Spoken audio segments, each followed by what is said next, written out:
إخواني أعضاء المجلس الأعلى حكام الإمارات، الإخوة والأخوات أعضاء المجلس الوطني، السادة الحضور، السلام عليكم ورحمة الله وبركاته. يسرنا أن نفتتح اليوم بعون الله تعالى الدور التشريعي الأول لمجلسكم الموقر، بعد أن خاضت بلادنا أول تجربة انتخابية في تاريخ المجلس الوطني الاتحادي، آملين أن يتحمل الأعضاء مسؤولياتهم الوطنية في المشاركة والتفاعل والعطاء وحماية المسيرة التي أرسى دعائمها الوالد المغفور له الشيخ زايد بن سلطان آل نهيان، والوالد المغفور له الشيخ راشد بن سعيد آل مكتوم، وأصحاب السمو أعضاء المجلس الأعلى للاتحاد حكام الإمارات.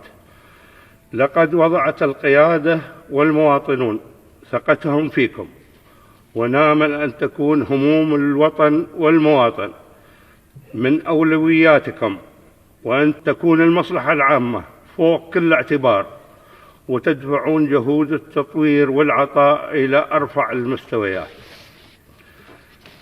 أننا نتطلع أن يقوم مجلسكم الموقر بدور إيجابي فعال، وأن تسهموا بالمشورة والرأي الصائب لدعم المسيرة البناء والتنمية التي نوليها أهمية خاصة أنا وأخي صاحب السمو الشيخ محمد بن راشد آل مكتوم نائب رئيس الدولة رئيس مجلس الوزراء حاكم دبي.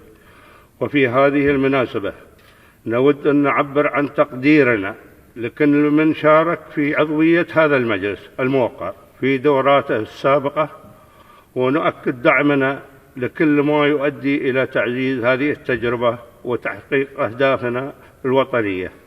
وفقكم الله، والسلام عليكم ورحمة الله وبركاته.